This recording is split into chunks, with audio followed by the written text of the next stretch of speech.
Hey everyone, today I'm going to show you how you can beat the Malgus and Tie Interceptor Proving Ground fights. With SLKR, you do need Malik and Thrawn for the Malgus one, and Malik does make it a lot easier for the Tie Interceptor one. He's not needed, you can do it with a standard lineup, but I'll show you the Malik variant since you need it for Malgus anyways. So let's jump into the team.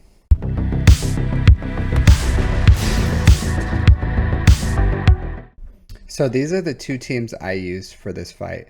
For the Malgus one, I have SLKR lead, First Order Stormtrooper, Crew, Thrawn, and Malik. So I didn't use this squad because these are my characters. I used someone else's account. They have much worse mods. Their mod score is like 1.5. So I wanted to show that for one, I can't do this fight because I already have Malgus, and two, that it's very approachable even with not the best mods. And at the end of this video, I'll show the mods that we used for these fights. For the TIE Interceptor fight, I did use Crew Lead, SLKR, Sith Trooper, First Order Stormtrooper, and Darth Malik. You don't need Darth Malik here. You can use Hux if you really want to. I just found Malik has better RNG because Malik can dispel the taunt on Riva, and that will give you the chance to try to poke Grand Inquisitor, and then from there it's pretty much a win. So let's go ahead and jump into the fight. All right, so when we go in here, you are looking for some decent RNG. It really doesn't matter what happens in the beginning as long as Thrawn doesn't die right away. As you can see, the mods aren't great because their whole team takes a turn before we can.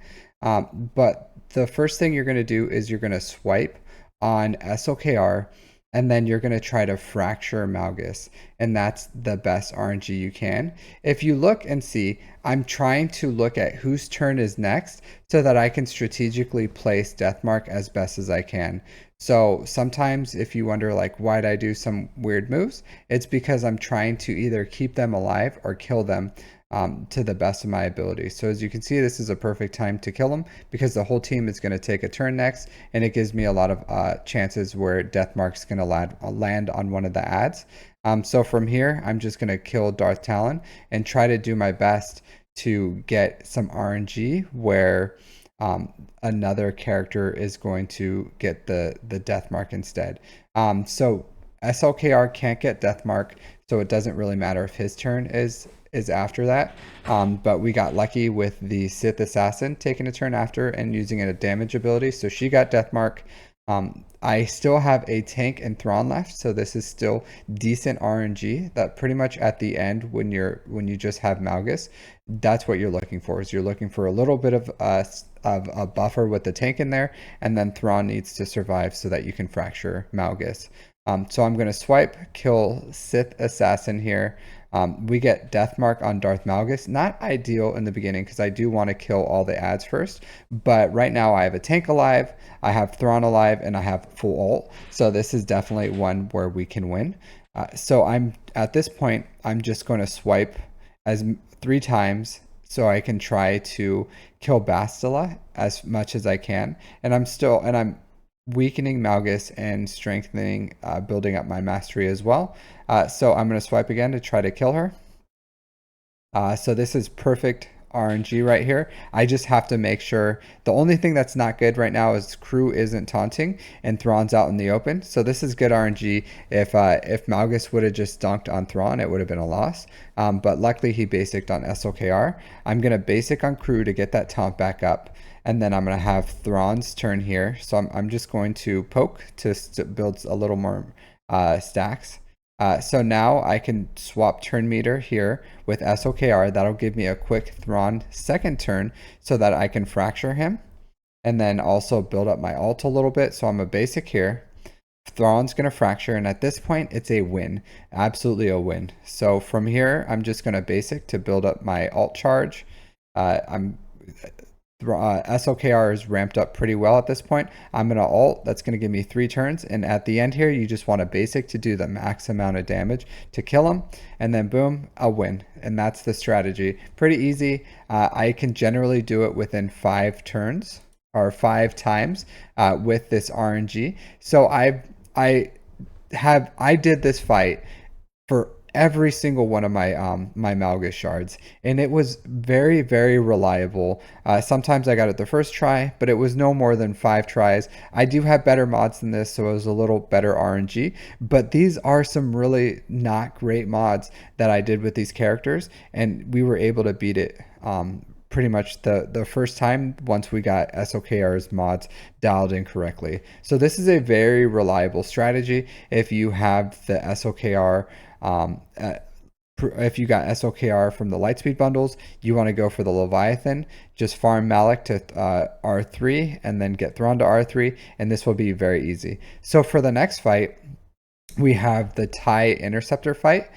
So that variation, you don't need Malik. I do use Malik just because it makes the fight a little easier. And if you already have Malik for this fight, then you can do that. If you don't have Malik, you can substitute it for Hux. That's absolutely fine, and it's just as easy of a win. So let's look at that fight.